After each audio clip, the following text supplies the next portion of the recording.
हाँ रे लता, क्या किया जा सकता है। माँ का बुखार बढ़ता ही जा रहा है, कम ही नहीं हो रहा। हाँ दीदी, कुछ करना ही पड़ेगा। अच्छा होगा कि मैं पापा को बुला लाऊं। तू पहले पापा को बुला ले, मैं वैद्य जी को बुला लाती हूँ। लेकिन दीदी, वैद्य को बुलाने के लिए पैसे चाहिए होंगे। हमारे पास तो कोई पैसा नहीं।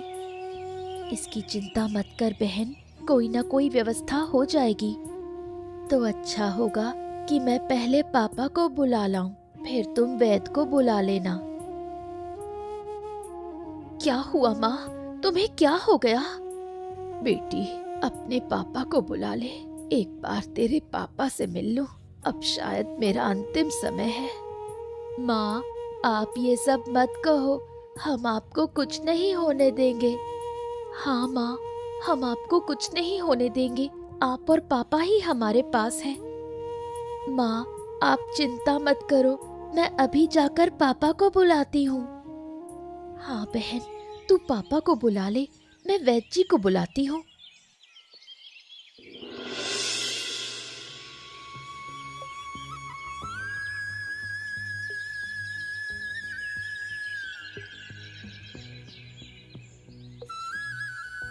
अरे क्या रे लता, ऐसे समय में तू यहाँ? तेरी माँ की तबीयत ठीक है ना? पापा, माँ की तबीयत ठीक नहीं है, आप घर चलिए। क्यों रे लता, क्या हो गया? क्या तेरी माँ को हो क्या गया है? पापा, माँ को दोपहर से बहुत बुखार है, कम ही नहीं हो रहा। क्या बात कर रही है? मुझे पहले क्यों नहीं बताया? अरे तरु तो माँ के पास है ना? नहीं पापा, दीदी वैद्य को लेने गई है। उन्होंने मुझे कहा है कि आपको बुलाकर घर लाऊं। अरे तू चल चल लता, चल चल चल चल चल। हाँ पापा, जल्दी घर चलते हैं।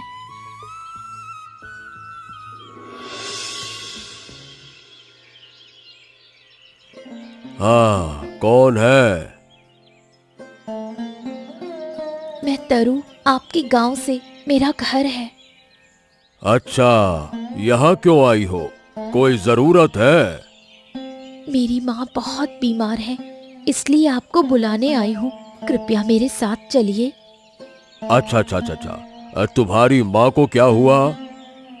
दोपहर से माँ को बहुत बुखार है, कम ही नहीं हो रहा। हाँ ठीक है, आप थोड़ा देर रुकिए, मैं दवाइयाँ लेकर आता हूँ। हाँ चलो। हाँ चलिए।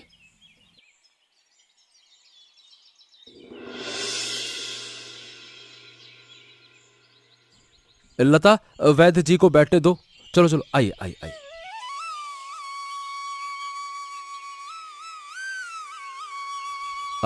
वैद्य जी, देखिए आप क्या कुछ कर सकते हैं। बुखार कम नहीं हो रहा है। हाँ, आप चिंता मत करें, मैं देखता हूँ कि क्या किया जा सकता है। क्या हुआ वैद्य जी, आपका चेहरा गंभीर क्यों है? आ, ये बात ये है कि ये बहुत ही कठिन रोग है। धीरे धीरे महिला की तबीयत खराब हो रही है। हाँ, सच कहूं तो अब कुछ भी किया जाना संभव नहीं है। क्या? ये क्या कह रहे हैं आप वैद्य जी? कुछ तो किया जा सकता है, ऐसे कैसे कह रहे हैं आप? देखिए, अब कुछ भी नहीं किया जा सकता, अब सब भगवान के हाथ में है। तरु, यहाँ आओ।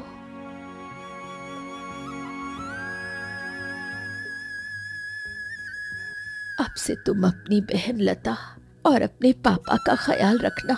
मेरा अब जाने का समय हो गया है। माँ, आप ये सब क्यों कह रही हैं? आप जा रही हैं तो हम क्या करेंगे? आप और पापा ही हमारे लिए सब कुछ हो। माँ, आप हमें छोड़कर क्यों जा रही हैं? बस बस लता तरु, बस बस बस रो मत। जो भगवान ने ठाना वही हुआ, अब और कुछ नहीं किया जा सकता। रो मत मेरे बच्चों, रो मत, मत रो।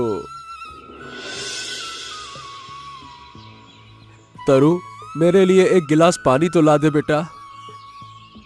ठीक है पापा, आप यहाँ बैठो, मैं अभी लाती हूँ। तरु, लता, आ जाओ आ जाओ, मेरे पास आओ। क्या हुआ पापा, आप इतने उदास क्यों दिख रहे हैं? हाँ पापा, क्या हुआ, हमें बताइए। देखो बेटा, इस बार सूखे के कारण सारी फसल बर्बाद हो गई है। हाँ, अब समझ नहीं आ रहा कि क्या किया जाए। पापा, आप इतनी चिंता मत कीजिए, सब ठीक हो जाएगा समय के साथ। हाँ पापा, इतना परेशान मत होइए, आप बीमार हो जाएंगे।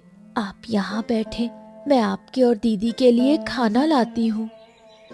हाँ बेटा, तुम सब ध्यान रखो, मैं थोड़ी देर में जमींदार के पास जा रहा हूँ, लौटने में देर हो जाएगी, ठीक है? ठीक है पापा, ध्यान रखिए। अरे नरेन, अरे भाई तू क्या सोचता है कि हमारे घर क्यों आया है? जमींदार बाबू, बहुत परेशानियों के साथ आपके पास आया हूँ। मेरे पास कोई भी व्यक्ति बिना परेशानी के नहीं आता नरेन। बता, तेरी समस्या क्या है, बोल। आप तो जानते हैं जमींदार बाबू, कुछ दिन पहले मेरी पत्नी का देहांत हो गया और इस साल फसल भी अच्छी नहीं हुई है।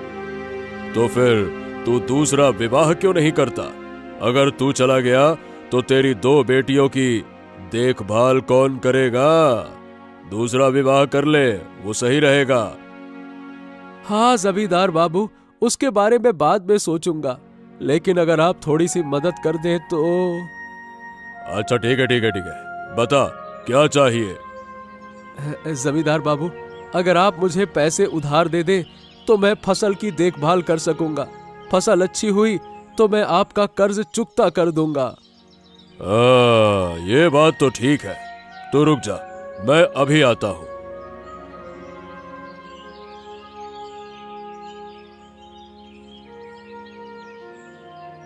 ये ले, लेकिन फसल की कटाई के साथ साथ सारा पैसा ब्याज सहित वापस कर देना, समझ गया? हाँ हाँ हाँ, ठीक है जमींदार बाबू, मदद करने के लिए आपका बहुत बहुत धन्यवाद। धन्यवाद। हाँ ठीक है, अब जा, समय पर पैसा लौटाना मत भूलना, ठीक है? अरे, तुम्हारे चेहरे इतने फूले हुए क्यों हैं? यहाँ क्या कर रही हो? तुम्हें तो मैंने सब काम करने को कहा था और तुम खेल रही हो। माँ, आप ऐसे क्यों बोल रही हैं? हम अभी थोड़ी देर पहले काम करने के बाद ही खेलने आए थे। कौन सा काम किया तुमने? सुना है सिर्फ कपड़े धो दिए। अब जो काम बाकी है वो खत्म करो, नहीं तो आज तुम्हें खाना नहीं मिलेगा। माँ, आप ऐसे क्यों कह रही हैं? हम आपकी ही बेटियां हैं। मैं तुम्हें अपनी बेटी नहीं मानती। अपनी माँ को खो दिया और अब मैं भूत की तरह तुम्हारी सेवा में लग जाऊं और तुम बस बैठकर खाओ, कुछ ना करो। माँ, हमारे साथ ऐसा मत करो, हमें बहुत कष्ट होता है जब आप बुरा व्यवहार करती हैं। देखो, तुम बहुत बोलती हो और एक बात कही तो तुम्हारा मुंह तोड़ दूंगी। शरारती बच्ची, अब सब काम खत्म करो, तुम्हारे पापा के आने से पहले। दीदी, माँ हमारे साथ ऐसा क्यों करती है? हमने कुछ गलत नहीं किया। अगर हमारी माँ जिंदा होती तो हमें इतना दुख नहीं मिलता। चिंता मत कर बहन, सब ठीक हो जाएगा। चलो अब काम खत्म करते हैं, नहीं तो बाद में पापा के साथ झगड़ा होगा और उन्हें बुरा लगेगा। हाँ दीदी, चलो। क्या भाई, अभी तक काम कर रहे हो? अरे भैया, घर वर नहीं जाओगे क्या? शाम हो गई है, थके भी नहीं क्या? हाँ, और क्या करूं हरीश भाई, घर में 2 बेटियां और पत्नी है, काम ना करूं तो उन्हें खिलाऊंगा कैसे? हाँ हाँ भाई, तुम कहे तो ठीक रहे हो। और तुम्हारा आलू का खेत कैसा है? अच्छी फसल हुई होगी। हाँ भाई, इस बार तो फसल बढ़िया लगेगी, मजा आ जाएगा। अच्छा हरीश भाई, कितने दिन लगेंगे आलू उठाने में? कुछ दिन और है। और तुम्हारी माँ कैसी है? हाँ भाई, माँ सब अच्छी है और कोई समस्या नहीं है, सब बढ़िया है। हाँ, तू अच्छे से देखभाल करना। पैसों की कमी के कारण तुम्हारी पत्नी इलाज नहीं करा पाई और वो हमसे दूर चली गई। हाँ भाई, माँ का तो मैं बहुत अच्छे से ध्यान रखूंगा, बिल्कुल लापरवाही नहीं। हाँ सही बात है। तुम्हारी पत्नी चली जाने के बाद से अभाव ही अभाव है। आज अगर जमींदार बाबू ना मदद करते तो शायद बिना खाए पिए अपनी पत्नी और बच्चों के साथ मरते हम लोग। अरे मन छोटा मत कर भाई, समय के साथ सब ठीक हो जाता है। अच्छे दिन एक दिन जरूर आएंगे, चिंता मत। हाँ, ये समझ ले कि बच्चों की अम्मा की बड़ी याद आती है। अगर मेरे पास पैसे होते तो उसका अच्छे से इलाज करा पाता, वो अकाल में हमसे दूर न जा पाती। हाँ समझ रहा हूँ, मन छोटा मत कर, दुखी मत कर, एक दिन सब अच्छा हो जाएगा। चल अब घर चलते हैं, चल। हाँ, चलो, शाम हो गई है, घर चलते हैं, कल फिर से काम करेंगे।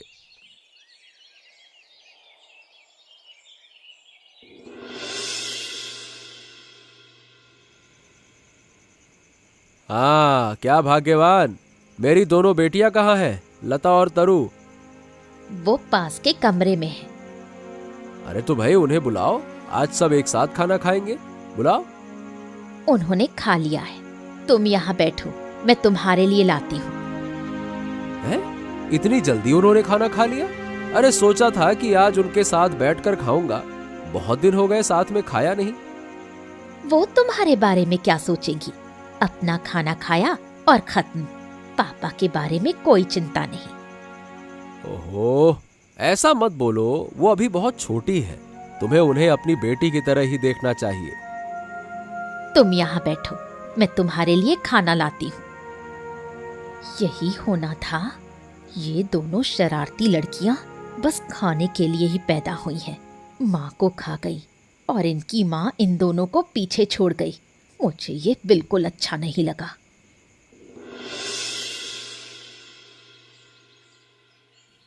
अरे बेटा तरु, लता, मुझे आज हाट जाना है, लौटने में देरी होगी तो अपना ध्यान रखना, है ना? अब फिर क्यों हाट जा रहे हो पापा? बेटा, आलू की कीमतें तो देखनी होंगी ना, क्या भाव में जा रही हैं, कैसे क्या हो रहा है बाजार में, तब तो बेच पाएंगे। ठीक है पापा, सावधान रहो। पापा, आप मेरे लिए खिलौना लाएंगे, है ना? लता, हमेशा इतनी शरारत क्यों? नहीं दीदी, मुझे खिलौना चाहिए। पापा, आप मेरे लिए एक सुंदर गुड़िया लाएंगे। अरे हाँ लता, मैं तुम्हारे लिए खिलौने लाऊंगा, चिंता मत करना, है ना? सच में पापा, मेरे लिए खिलौना लाएंगे? हाँ, चिंता मत करना, ठीक है बेटा? कितना मजा आएगा, पापा मेरे लिए खिलौना लाएंगे। हाँ ठीक है बेटा, तुम खेलो, मैं अभी आता हूँ। हाँ, अपना ख्याल रखना पापा। पापा जल्दी आओ, मैं खेलूंगी। क्या हुआ माँ, तुम हमें क्यों बुला रही हो? घर के काम कौन करेगा, बताओ? माँ, अभी थोड़ी देर पहले ही तो हमने काम किया था। हाँ माँ, अभी थोड़ी देर में खाना खाने के लिए दे दो, बहुत भूख लगी है। सारा दिन सिर्फ खाना खाना, तुम्हें कुछ और समझ नहीं आता? माँ, तुम ऐसे क्यों बोल रही हो? भूख लगी है, थोड़ा सा तो खिला दो। बार बार मुंह खोलोगी, पहले काम करोगी, तब तुम्हें खाना दूंगी। माँ, बहन बहुत छोटी है, उसे थोड़ी भूख लगी होगी, मैं सारे काम कर दूंगी। तुम दोनों में से किसी को खाना नहीं दूंगी, पहले सारे काम करो, नहीं तो आज तुम्हें खाना नहीं मिलेगा। ठीक है माँ, मैं सारे काम कर रही हूँ। माँ, अब छोटी बहन को खाना दे दो, वो बहुत भूखी है। घर में जरा भी खाना नहीं, थोड़ा पानी था और चावल, मैंने लालू को दे दिया था। माँ, तुमने सारा खाना अपने कुत्ते को दे दिया और हम भूखे बैठे हैं। तुमने एक बार भी इस बारे में नहीं सोचा। तुम्हारे बारे में सोचना मेरा काम नहीं। अब यहाँ से जाओ, मुझे थोड़ा आराम करने दो।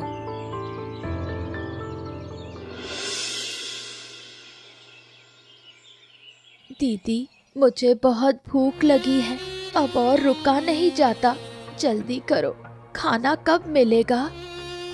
लता, खाना लगभग बन गया है, जैसे ही बन जाएगा तुझे खिलाऊंगी। बहन, तुम हाथ मुंह धोकर आओ, मैं तुम्हें खिलाती हूँ। अरे, यहाँ खाना चुपके से चोरी करके खाया जा रहा है और मैं तुम दोनों को ढूंढ रही थी। क्यों माँ, क्या हुआ? बिना काम किए चोरी करके खाना खा रही हो तुम?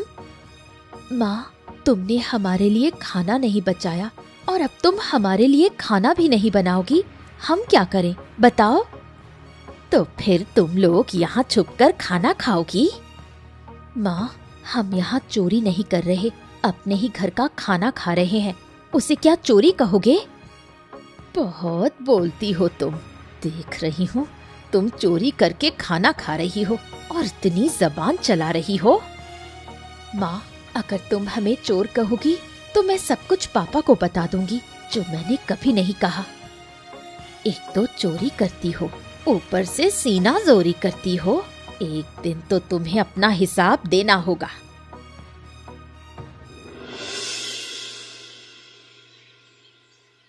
दीदी, अब हम कहाँ जाएं? हमारे पास जाने के लिए कोई जगह नहीं। अब इस दुनिया में हमारा कोई नहीं रहा। चिंता मत कर बहन, ईश्वर जरूर हमारे लिए कोई रास्ता निकालेगा। दीदी, मुझे बहुत डर लग रहा है। तू चिंता मत कर, मैं हूं ना, मैं तुझे कुछ भी होने नहीं दूंगी। माँ ने हमें क्यों छोड़ दिया दीदी? अगर वो हमें अपने साथ ले जाती तो कितना अच्छा होता। वो कहाँ गई? चलो हम भी वहीं चलते हैं। पता नहीं बहन, ईश्वर ने हमारे भाग्य में ऐसा क्यों लिखा? हमने क्या बुरा किया?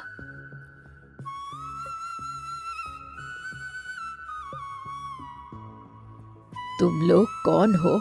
यहाँ बैठकर रो क्यों रही हो? आज हमारी सौतेली माँ ने हमें घर से निकाल दिया। हमारे पास कोई ठिकाना नहीं, इसलिए हम यहाँ बैठे हैं।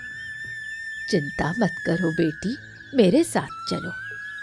कहाँ जाएंगे हम बूढ़ी आंटी? मेरे घर चलो।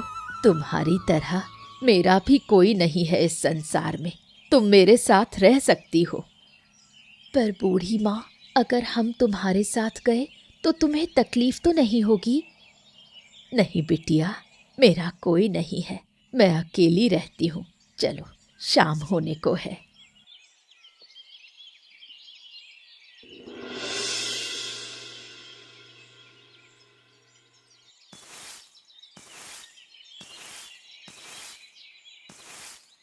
बूढ़ी अम्मा, तुम आंगन क्यों साफ कर रही हो?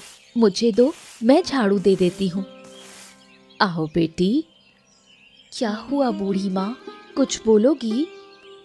लता कहाँ है? लता को भी बुलाओ। आओ लता, यहाँ आओ। हाँ दीदी, बोलो क्या हुआ, कहो ना। पता है लड़कियों, मेरी भी एक नाती थी, उसे खोकर अब मैं अकेली रह गई हूँ। बूढ़ी अम्मा, उदास मत हो, हम भी तुम्हारी नतनी जैसी ही हैं। हाँ बिटिया, मेरी उम्र बहुत हो चली है। आखिर जिंदगी के आखिरी दिनों में मेरी एक इच्छा थी। क्या इच्छा बूढ़ी माँ? मैं अपनी आखिरी उम्र तीर्थ यात्रा करके बिताना चाहती थी। पर क्या बूढ़ी अम्मा? आओ मेरे साथ।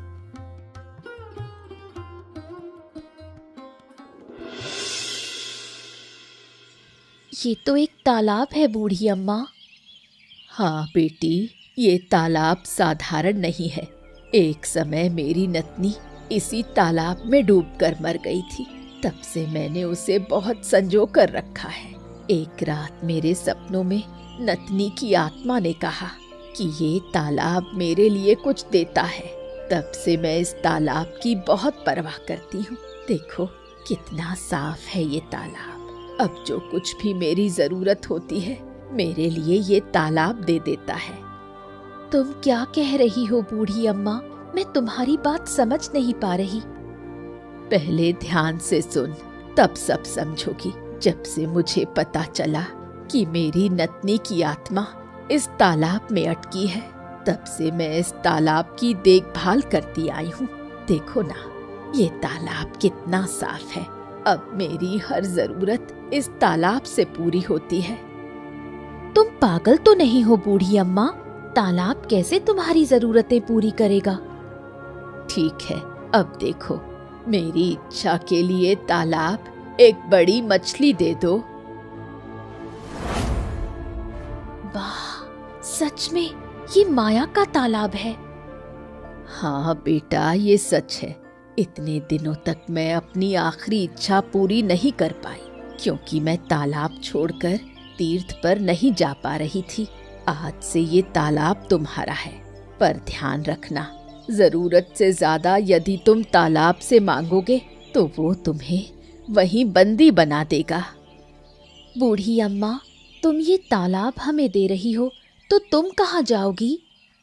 मेरा समय आ गया है। जब वो जिंदा थे तो उन्होंने कहा था कि मैं एक बार जीवन में तीर्थ यात्रा करूं। अब वही समय आ गया है। मैं तीर्थ जाऊंगी, शायद लौट कर ना आऊं। तुम लोग इस तालाब का ध्यान रखना। नहीं बूढ़ी अम्मा, मैं तुम्हें कहीं नहीं जाने दूंगी। तुम्हारे अलावा हमारा इस दुनिया में कोई नहीं। नहीं बहन, हम बूढ़ी अम्मा को रोक नहीं पाएंगे। उन्हें अपनी मनोकामना पूरी करने दो। तो हम कहाँ जाएंगे? हम कहीं नहीं जाएंगे। हम पिताजी को सब कुछ बता देंगे। फिर पिताजी के साथ हम बाकी जिंदगी इसी तालाब के किनारे बिताएंगे। हाँ बेटा, यही तुम्हारे लिए अच्छा होगा। मैं अब चलती हूँ। तुम खुश रहो और इस माया के तालाब का ध्यान रखना। अगर तीर्थ के बाद मेरी कुछ जरूरतें बची तो मैं लौटकर तुम्हें देखूंगी। अब मुझे विदा दो।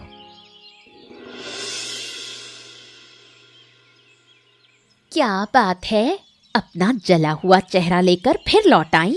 तुम्हें तो मैंने कल ही घर से निकाल दिया था। कोई शर्म नहीं। माँ, हम यहाँ रहने नहीं आए। पापा कहाँ हैं? आप पापा को बुलाओ। मैं जमींदार से लिए हुए कर्ज का पैसा वापस दे दूंगी और फिर हम चले जाएंगे।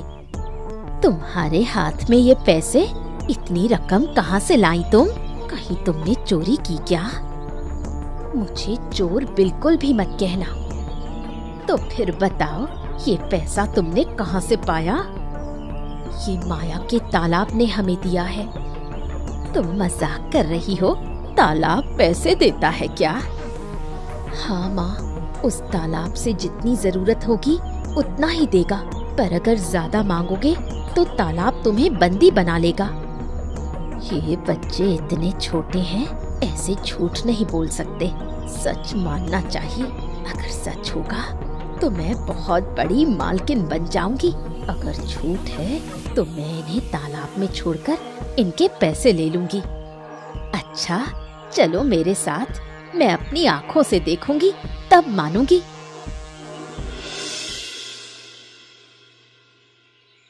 माँ, यही वो तालाब है जहाँ हमें हमारी जरूरत की चीजें मिल जाएंगी। माया के तालाब, हमारा घर 4 लोगों के लिए छोटा है। मुझे घर बनाने के लिए थोड़ा धन दे दो। अरे, ये सच में काम कर गया। अब मैं बहुत धनवान हो जाऊंगी। ओ तालाब, मुझे इस दुनिया का सबसे अमीर बना दो। ये कहते ही चारू देवी तालाब में गिर जाती है और तालाब उसे आजीवन के लिए बंदी बना देता है। फिर तरु और लता अपने पिता के पास जाकर सब कुछ खोल कर रख देती हैं। बाद में उनके पिता दोनों बेटियों को लेकर तालाब के किनारे